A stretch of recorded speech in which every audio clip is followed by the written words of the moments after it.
A great clip of me teaching. Let's cut to that live footage right now. I'll see you on the other side. Next pillar of the system for success is something called your standards or your thermostat. This is a pretty obvious one. And again, most of this stuff, I'm guessing you've heard this from somewhere. It's not like I didn't invent this. I just took the parts and made it so everyone could use it in their own life in one system. You have to have a system. When people say, what is that holds most people back? They don't have a cohesive system, and they can't close a door. They're not closers.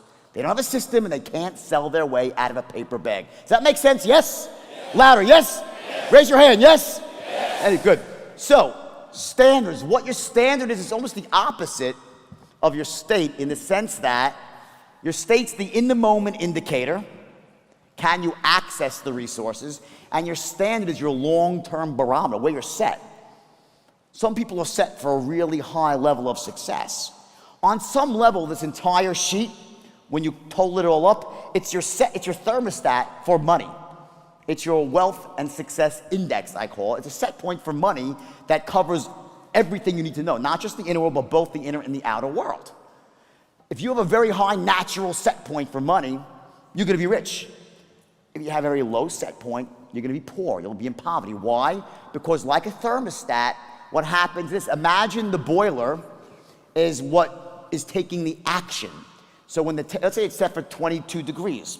If the temperature starts to drop, it gets too cool, what happens? The boiler kicks on and starts working, heats the room back up. It gets to 23 degrees, what happens? The boiler shuts off and it starts to cool back down. So at any given point, you're not maybe exactly at 22, you might be a bit above or a bit below, but you're hovering around 22, and over the long term, that's where you remain. Does that make sense? Yes? Yes. Everybody has this. We have it for money. We have it for our body. You ever see a really fat, rich bastard? He's got a very high set point for money and a low set point for his body. He doesn't care about how he looks. He wraps himself in $100 bills and figures it all makes sense anyway, right? You ever have people who have an amazing way with money? The Midas touch. Everything they touch turns to gold, right? Yet they're in the worst, most dysfunctional relationships in the world. Don't look at me with pointed eyes here. I'm in a good one right now, although I have my issues always, of course. But everyone get that? So it's not like just there's a set point for money. There's a set point for your body. There's a set point for your relationships. There's a set point for your spirituality, your connection with God, or what do you believe in? We have different thermostats. I am not here tonight to preach to you relationship mastery. I'm probably the wrong guy, okay?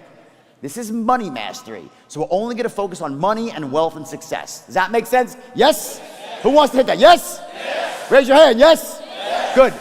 Give yourself a score. If you feel like you're set high there, you need to make your number. I got to make a couple million a year. That's me. That's where I really am. That's a must high score. If you are making $48,000, $50,000 a year, I'm okay there. Probably I got some bad news for you. Can I say it? Can I be blunt? Can I be blunt? Is it okay? You're going to die broke. If you make 48 grand a year in dollars, maybe even pounds, it ain't going to work out so well. In my country, you know what it pays for? Your diapers when you're in a nursing home. Doesn't end well. You have to start developing second sources of income. We live in a world where money matters, bottom line. I love you all, and we'll talk again tomorrow.